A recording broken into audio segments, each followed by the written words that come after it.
अस्सलामुअलैकुम, मैं हूं इब्रार हुसैन अस्तोरी और नाजरीन आज के वीलॉग में दो अहम मामलात पर डिस्कस करेंगे। पहला तो आज आपको पता है कि 9 मई है, एक साल मुकम्मल हो गया। आज कुछ लोग यूम सियाह मना रहे हैं, कुछ लोग बरसी मना रहे हैं, तो कुछ लोग उर्स मना रहे हैं, तो कुछ लोग कोई और नाम दे रहे हैं। बहुत सारे नामों से आज का दिन मनाया जा रहा है, सरकारी सतह पर भी। और फिर दूसरी जानिब पाकिस्तान तहरीक इंसाफ भी आज एहतजाज कर रही है और रैलियाँ निकाल रही है।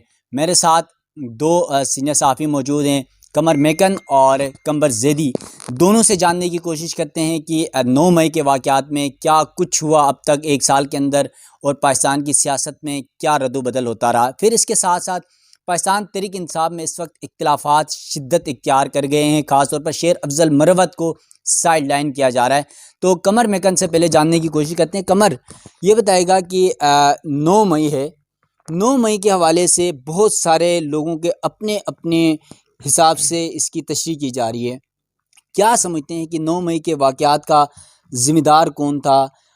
एक सवाल आज भी पूछा जाता है कि ये मामला हुआ क्या था, किस लिए हुआ? पाकिस्तान तहरीक इंसाफ ये इल्ज़ाम लगाती है कि हमें जो है ना ट्रैक किया गया।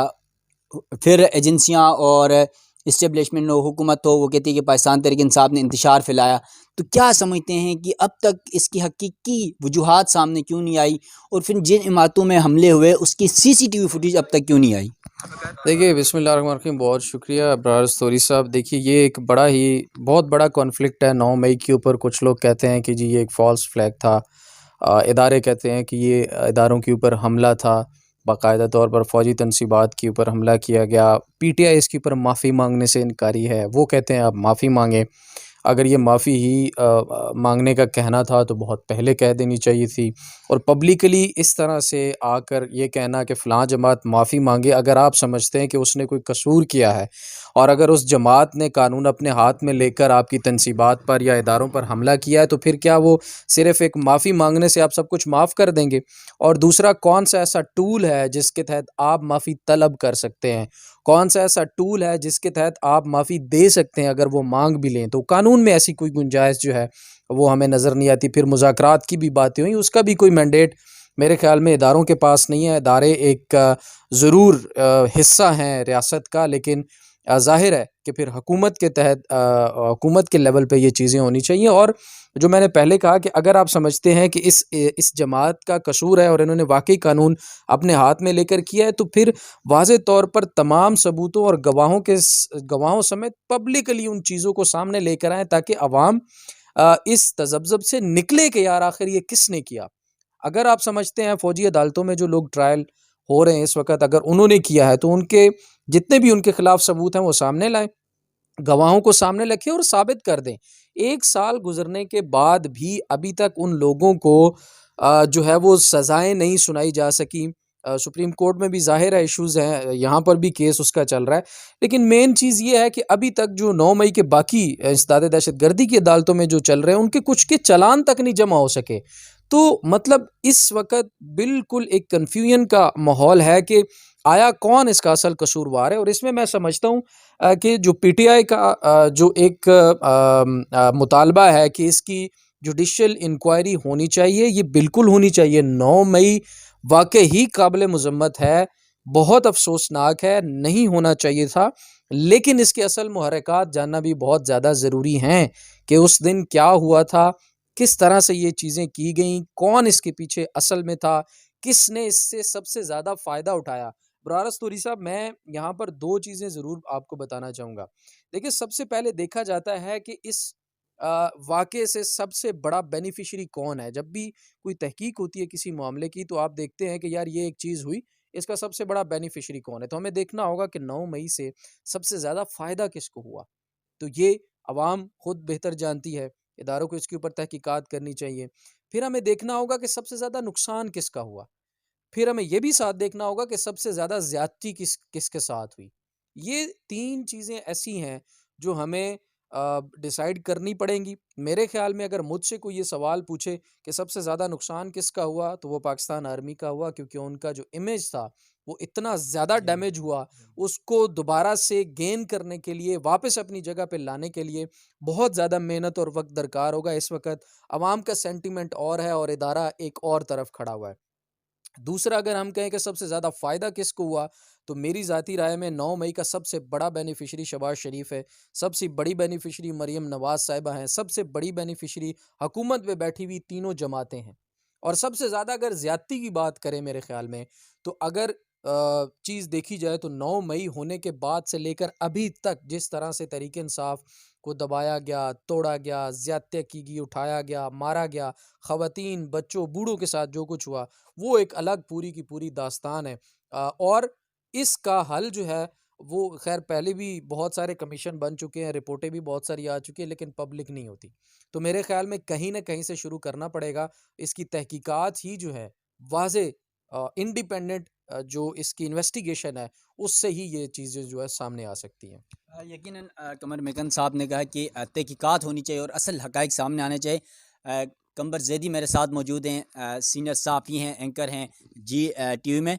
कंवर साहब, ये बताइएगा कि एक तरफ तो 9 मई के वाक़यात का तज़किरा चल रहा है, 1 साल आज मुकम्मल हुआ, इस पर क्या कमेंट्स करेंगे? और दूसरा, शेर अफ़ज़ल मरवत पर आजकल जो एक वक़्त था कि पाकिस्तान तहरीक-ए-इंसाफ के लिए इमरान खान के बाद हीरो का किरदार अदा कर रहे थे, और आज वो ज़ीरो का किरदार के हवाले से उस पर इल्ज़ामात लग रहे हैं, उन्हें साइड लाइन किया जा रहा है। और क्यों ये सब कुछ हो रहा है और फिर आखिर हकीकत क्या है? बहुत शुक्रिया इब्रार। कमर मेकर ने काफ़ी बातें 9 मई के हवाले से की जो कि बड़ी दुरुस्त हैं। 9 मई के मामले पर दोनों साइड्स जो हैं, एक साइड उसमें इस्टेब्लिशमेंट है, दूसरी साइड पीटीआई है। इस्टेब्लिशमेंट ने डीजीआईएसपीआर ने एक प्रेस कॉन्फ्रेंस की, जिस प्रेस कॉन्फ्रेंस में कहा गया कि हम जो है जुडिशल कमीशन बनाना चाहते हैं। और फिर वो जुडिशल कमीशन सिर्फ 9 मई पे नहीं बनेगा, आप 2014 के धरने को भी इन्वेस्टिगेट करेंगे, आप इदारों पे चढ़ाई को भी इन्वेस्टिगेट करेंगे। तो उसको पीटीआई ने वेलकम किया, कहा बिस्मिल्लाह आप आके 100 दफ़ा बनाएं, लेकिन आप ये एक्सपेक्ट ना करें कि हम इस पे आपसे माफ़ी मांगेंगे, क्योंकि हम ये समझते हैं ये फॉल्स फ्लैग ऑपरेशन है। फिर उन्होंने कहा कि आप 2014 के धरने को इन्वेस्टिगेट करना चाहते हैं, आप करें। कल इमरान खान साहब की जेल से स्टेटमेंट आई कि आप जुडिशल कमीशन हमें मंजूर है। तो अब जिसने दावा किया था कि जुडिशल कमीशन बनाना चाहिए, उसे चाहिए कि फिर ठीक है, एक बाज़ाब्ता तौर पर जुडिशल कमीशन की दरख्वास्त दायर हो जाए कि इदारे की जानिब से मिनिस्ट्री ऑफ डिफेंस के ज़रिए उसको जुडिशल कमीशन बन जाए। दूध का दूध, पानी का पानी हो जाएगा। ना इब्रार अस्तूरी, ना कंवर ज़ैदी, ना कमर मेकन ये बहस करेंगे कौन सही कौन गलत। तो ये तमाम मामला अवाम के सामने आ जाएगा। 9 मई के वाक़े में पर्टिकुलरली देखना चाहिए कि उसके बाद के हालात ने मुल्क को किस सिमत में हम लेके गए हैं। एक तो मैंने जो देखा है इसमें नोट किया है कि जो एक डेमोक्रेटिक स्पेस थी सियासी पार्टियों की, वो श्रिंक हो गई है 9 मई के बाद। दूसरी चीज़ क्या कि हमने चादर चार दीवारी का तकद्दुस इतनी बुरी तरह से पामाल किया कि हमने नहीं देखा कि कौन है आगे, नहीं देखा कि उसके बच्चे हैं आगे, नहीं देखा कि उसकी फैमिली सफ़र करेगी। हम चढ़ दौड़े उसके घर। वो कसूरवार है या नहीं है, ये फैसला अदालतों ने करना है। लेकिन सबसे पहला इसका फेज़ ये था कि अदालतों में इन लोगों को पेश किया जाता, फौजी अदालतों की जगह सिविल अदालतों में इनका ट्रायल चलाया जाता, और सिविल अदालतों के बाद इसके अगर कोई होता तो उसको सज़ा होती, वो भी क्लियरली हो जाता, पता लग जाता कि किस हद तक वो सज़ावार है, कसूरवार है, अदालतें फ़ैसला कर देती। लेकिन हम इस तरफ तो गए नहीं, हमने लोगों के घरों पे ऑपरेशन किया, हमने लोगों के घरों पे चढ़ाई की, उनका सामान तोड़ फोड़ की। क्या अगर कोई रियासत के शहरी इस तरह हमलावर होंगे तो रियासत उसके जवाब में इसी तरह से हमलावर होगी? ये बड़ा एक सवाल है ना, कि रियासत को भी यही चाहिए कि वो ये करे। तो मेरा ख्याल से हमने बहुत सारी चीज़ें गलत की हैं 9 मई के बाद से। लेकिन अब 1 साल मुकम्मल हो गया है। इस 1 साल में मुल्क हमें नीचे की तरफ ही जाता नज़र आया, ऊपर की तरफ उठता नज़र नहीं आया। उसकी वजूहात ये हैं कि अभी भी एक इदारा ये समझता है, आज अभी मैं थोड़ी देर पहले एक क्लिप देख रहा था फैसलाबाद का, जिसमें बच्चे जो हैं एहतजाज कर रहे हैं, और 9 मई के उन्होंने मज़म्मती बैनर पकड़े हुए हैं, बच्चे नारे इमरान खान के मारे हैं। तो आप ये माइंडसेट देख लें कि पूरी कौम का माइंडसेट 9 मई के बाद से, 9 मई का तो पहला नतीजा कि 9 मई की जंग कौन जीता, वो आपको 8 फरवरी को नज़र आ गया कि वो जब इमरान खान साहब के हक में लोगों ने, अवाम ने वोट किया। बहरहाल हम अपनी गलतियों से सीखेंगे। अगली जो आपने शेर अफजल मरवत साहब की बात की, देखें शेर अफजल मरवत साहब के ख़िलाफ़ और हक में बहुत सारे पीटीआई के अंदर एक फ्रैक्शन मौजूद है। शानदाना गुलजार शेर अफजल मरवत की सपोर्ट कर रही हैं, बहुत सारे और रहनुमा हैं जो शेर अफजल मरवत की बैक पे खड़े हुए हैं, लेकिन शिबली फराज और उमर अयूब साहब जो है शेर अफजल मरवत की मुखालफत करते हैं। ये एक आप ये कह सकते हैं जो भी सियासी जमातें होती हैं उनमें ये फ्रैक्शंस पाई जाती हैं। मुस्लिम लीग नून में भी है, जावेद लतीफ़, एहसन इकबाल इनका एक धड़ा है, ठीक है, ख्वाजा आसिफ और दीगर जो सियासी जमात के रुकन है उनका दूसरा धड़ा है, कुछ मियाँ मोहम्मद नवाज शरीफ के लोग हैं, कुछ शहबाज शरीफ के। तो ये कोई बड़ी बात नहीं है पीटीआई में, या कोई ऐसी पिक्चर नहीं है कि बड़ी हॉरेबल पिक्चर हो। लेकिन शेर अफजल मरवत पे डाउट कहाँ से क्रिएट हुए? 3 से 4 स्टेप्स हैं जिन पे डाउट क्रिएट हुए। एक, उन्होंने सोशल मीडिया की अपनी जब टीम बनाना चाहिए। दूसरा, उन्होंने जब ख्वाजा आसिफ से मुलाकात की। तीसरा, उन्होंने जो सऊदी अरब के हवाले से स्टेटमेंट दी जिससे पीटीआई डैमेज हुई। तो ये 3 से 4 चीज़ें थी जो एट ए टाइम चल रही थी, जिसने फिर सोशल मीडिया के लोगों ने भी इस पे हवाले से ट्रेंड बनाना शुरू कर दिया कि he is more in PTI. Right now अगर शेर अफजल मरवत ने सब कुछ किया है तो उनकी वो जो पूरी खिदमात थी कि जब कोई नहीं निकल रहा था तो शेर अफजल मरवत साहब निकल कर खड़े हुए। जब किसी को इजाज़त नहीं थी, जब कोई पार्टी को लीड करने वाला नहीं था, खैबर पख्तूनख्वा में शेर अफजल मरवत ने वहाँ पे लीड की, तो उसको लग ऐसा रहा है कि पसे पुश डालकर कुछ लोग जो हैं आगे आ गए। शिबली फराज साहब की मैं वीडियो देख रहा था कि जस्ट टाइम 9 मई इमरान खान साहब की गिरफ्तारी हो गई है, शिबली फराज फुर्र करके भागे, पीछे मुड़ के भागे हैं, ठीक है, लेकिन शेर अफजल मरवत साहब आगे आए। अब पार्टी में हर तरह के लोग होते हैं, ये लीडर पे डिपेंड करता है कि वो किस तरह से पार्टी को, किन लोगों को किन के नीचे रखता है और किस तरह से लेकर चलता है। अनफॉर्चुनेटली इमरान खान साहब अभी इस टाइम जेल में है, इस वजह से ये तमाम चीज़ें जो हैं हो रही हैं। कोई मुलाकात करना चाह रहा है उसको मुलाकात नहीं करने दी जा रही, कोई असुर रसूख इस्तेमाल कर रहा है वो असुर रसूख इस्तेमाल नहीं करने दिया जा रहा। लेकिन it's quite early to say to jump to this conclusion कि शेर अफजल मरवत साहब एक स्टैब्लिशमेंट के लॉन्च कर दें हैं, वो पार्टी को नुकसान पहुँचा रहे हैं। क्योंकि अभी तक की हम जितनी चीज़ें देखें उसमें कुछ चीज़ें तो उनके खिलाफ जा रही हैं, लेकिन मुकम्मल तौर पर ये कहना कि एक बंदा खुद से पार्टी को नुकसान पहुँचा रहा होगा, मेरा नहीं ख्याल कि ऐसा कोई चीज़ मौजूद है। यकीनन जिस तरह कमर भाई ने बात की शेर अफजल मरवत, क्योंकि पाकिस्तान तहरीक इंसाफ में हमने देखा जब हर तरफ से पाबंदियाँ थी, कहीं रैली जलसा जुलूस कुछ भी नहीं कर सकते थे, तो उस वक्त वो वाहिद शख्स थे शेर अफजल मरवत जो कराची से खैबर तक हर जगह में जलसे जुलूस करते, रैलियाँ निकालते, कॉर्नर मीटिंग करते नज़र आए। लेकिन कमर मेकन, एक सवाल ये है आपसे कि शेर अफजल मरवत इमरान खान से अडियाला जेल जाके मुलाकातें करते थे, उनकी मुलाकातों पर ये पाबंदी कैसे लग गई? अब वो इमरान खान से भी मुलाकात नहीं कर पा रहे हैं। क्या अली अमीन गंडापुर ने शिकायत की या किसी और ने शिकायत की? तो क्या वजूहात हैं ये? देखिए अबरार, कंबर भाई ने ना बड़ी अहम तरीन बातें शेर अफजल मरवत के बारे में कही हैं और बिल्कुल 100% कही हैं। एक जो सबसे बड़ी वजह मेरे ज़राए के मुताबिक बनी, वो शुरू वहाँ से काम हुआ जब उन्होंने अपनी सोशल मीडिया टीम बनाई और सोशल मीडिया टीम ने फिर ऐसे काम किए कुछ दिन जो पीटीआई सोशल मीडिया, जो ऑफिशियल सोशल मीडिया टीम है, उसके अगेंस्ट थे। तो वहाँ से ये मामला शुरू हुआ और फिर उसके बाद जब ख़ास तौर पे सऊदी अरेबिया के ख़िलाफ़ बयान दिया गया, उसको नून लीग ने बहुत कैश किया। उस बयान का फ़ायदा सबसे ज़्यादा नून लीग ने उठाया, उस इशू को उछाला भी और पीटीआई के अगेंस्ट वो चीज़ें गईं। अब मामला ये है कि सऊदी अरेबिया के एमबीएस जो हैं वो कुछ ही दिनों में ज़ाहिर है पाकिस्तान आने वाले हैं, बहुत बड़ी इन्वेस्टमेंट की खबर भी है। तो अपोजिशन समेत यानी इमरान खान समेत हुकूमती कोई भी लोग ये नहीं चाहते कि पाकिस्तान में जो इन्वेस्टमेंट बंदा ला रहा है, जो पाकिस्तान के लिए बेहतरी की एक उम्मीद है, मुश्किल वक्त में हमें सऊदी अरेबिया हर वक्त याद आता है, तो उसके खिलाफ कोई बयान दे और फिर बयान जो है बिना किसी सबूत के देना, ये बड़ा अफसोसनाक है। तो शेर अफजल मरवत अगर बयान दे रहे हैं, कोई इल्ज़ाम लगा रहे हैं, फिर उसको साबित भी करें। ये नहीं कहना चाहिए कि मेरी ज़ाती राय है। ज़ाती राय नहीं होती। जब आप सीनियर वाइस प्रेसिडेंट किसी पार्टी के होते हैं, फिर आपकी ज़ाती राय नहीं होती, फिर आपकी ज़ाती राय ऑफ द रिकॉर्ड बेडरूम में अपने लोगों से होती है, कैमरा के ऊपर नहीं होती, फिर उसको वो लोग उसी तरह से लेते हैं। उसके बाद फिर ये हुआ कि जब पीएसी के चेयरमैन नामजद किया गया मरवत साहब को और उनके भाई को भी वज़ीर लगाया गया केपीके में, तो वो सिर्फ़ और सिर्फ़ मरवत साहब की पॉपुलैरिटी को देखते हुए लगाया गया था और मुश्किल वक़्त में शेर अफ़ज़ल मरवत की खिदमत बेशक हैं, इसमें कोई शक नहीं है। लेकिन शेर अफ़ज़ल मरवत नून लीग के ऊपर भी मुश्किल वक़्त चल रहा है। नून लीग के लिए ज़रा रैलियाँ जलसे करके दिखाएँ, इतने लोग निकाल सकते हैं? नहीं निकाल सकते। तो लोग सपोर्ट इमरान खान की थी। शेर अफ़ज़ल मरवत बेशक अच्छा खेले, अच्छी तरह से उन्होंने लोगों को हैंडल किया, इसमें कोई शक वाली बात नहीं है। लेकिन मेरे ख़्याल में शेर अफ़ज़ल मरवत बहुत ज़्यादा मांग रहे थे पार्टी के अंदर, बहुत ज़्यादा हासिल भी कर चुके थे। देखिए आज जब हम 9 मई को बात कर रहे हैं, मैंने पहला बयान शेर अफ़ज़ल मरवत का पिछले 9 मई 2023 को सुना था, जिसमें उन्होंने पुलिस लाइन के बाहर मीडिया से बात करते हुए कहा था कि खान साहब ने कहा है कि कोई मार्शल लॉ हो या आसिम लॉ हो, आपने पीछे नहीं हटना। ये उनका बयान वायरल हुआ। वहाँ से लोगों ने देखा कि ये शेर अफ़ज़ल मरवत कौन है। फिर लोगों 1 साल के अंदर कोई और मुझे दिखाएं कि इस लेवल पे पहुंचा हो पार्टी के अंदर। तो लोगों ने इमरान खान के लिए उनको सपोर्ट किया, अब भी करते हैं। शेर अफ़ज़ल मरवत साहब को भी चाहिए कि उनको जो पार्टी की तरफ से हिदायत मिलती है, मेरे ख्याल में उन्होंने उन उन चीज़ों को बहुत ज़्यादा सीरियसली नहीं लिया या उस तरह से फॉलो नहीं किया। जबकि वो पहले बहुत दफ़ा शिबली फराज और उमर अयूब साहब का नाम लेकर लोगों के साथ बात करते थे और कहते थे कि मैं उनकी हिदायत के मुताबिक काम कर रहा हूँ। तो आज वो उन्हीं दोनों बंदों के खिलाफ बयान दे रहे हैं और कह रहे हैं कि ये पार्टी के अंदर जो है वो आ, कुछ अल्फाज भी उन्होंने ऐसे इस्तेमाल किए, शायद मैं गलत ना हो जाऊं, लेकिन उन्होंने कोई अच्छे अल्फाज में उनको याद नहीं किया। अब उनको एक्सपोज करने की भी शायद उन्होंने बात की है।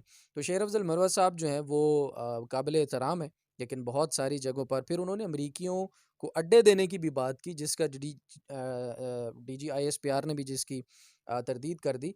और ये बहुत बड़ी तरदीद थी जो शेर अफ़ज़ल मरवत की तरफ से इल्ज़ाम लगाया गया था, वो भी कोई सबूत मौजूद नहीं था। तो मेरे ख़्याल में टेंशन्स को कम करने के बजाय शेर अफ़ज़ल मरवत के बयानात और मामलात की वजह से टेंशन्स इंक्रीज़ हो रही थी। और दूसरा जो सबसे अहम नुक्ता है वो मैं आपके सामने ज़रूर रखूँगा। जो मेन इशू है, पब्लिक अकाउंट्स कमेटी का चेयरमैन उनको खान की तरफ से नामज़द किया गया था, लेकिन उसके बाद नून लीग की तरफ से रिजेक्शन आई है। नाम जाता है, नून लीग ने उस नाम को रिजेक्ट किया है कि हमें शेर अफ़ज़ल मरवत कबूल नहीं है। और उसी को सेट करने के लिए, सॉर्ट आउट करने के लिए शेर अफ़ज़ल मरवत ने ख्वाजा आसिफ से मुलाकात की थी। ठीक है? वो मुलाकात जिसका आज तक उन्होंने लोगों को नहीं बताया कि वो उन्होंने किस लिए की थी, क्यों की थी, क्या मामलात थे। मेरे ज़राए के मुताबिक यही मामलात थे जब नून लीग उनके नाम पर राज़ी नहीं थी, रिजेक्शन आ रही थी, उसके बाद फिर उन्होंने उनसे मुलाकात की, लेकिन मामला सेट नहीं हो सका। उसके बाद फिर जो है नून लीग ने जब एक दफ़ा रिकमेंडेशन आती है, नून लीग जब तक फिर रिजेक्ट ना करती, तब तक दूसरा नाम नहीं दिया जा सकता था। उन्होंने रिजेक्ट किया, फिर खान साहब ने दूसरा नाम दे दिया। तो ये मामलात कुछ इस तरह से चल रहे हैं। अब इन सारे मामलात में फिर ज़ाहिर है कि वो शेर अफ़ज़ल मरवत के भाई को भी डीनोटिफ़ाई कर दिया गया। और मेरे ज़राए के मुताबिक पाकिस्तान तहरीक-ए-इंसाफ़ के अंदर बहुत ज़्यादा तादाद में शेर अफ़ज़ल की मुखालफत इस वक्त मौजूद है। और इलेक्शन से पहले और इलेक्शन के बाद उस वक्त ऐसे माहौल साज़गार नहीं थे कि उनको साइड पे किया जाता, लेकिन फिर अब देख लें कि उनके भाई को भी डीनोटिफ़ाई कर दिया है, उनको भी PAC से हटा दिया है। जो नामज़द किया था, अब उनके पास MNA शिप एक रह गई है जो उनके पास इस वक्त मौजूद है। और senior vice president of PTI भी वो इस वक्त मौजूद हैं। लेकिन ये खबरें भी हैं कि उनकी जो सियासी जो टीम थी, जो सियासी उनकी कमेटी थी, उससे भी उनको निकाल दिया है, उनके व्हाट्सएप ग्रुप से भी उनको रिमूव कर दिया है।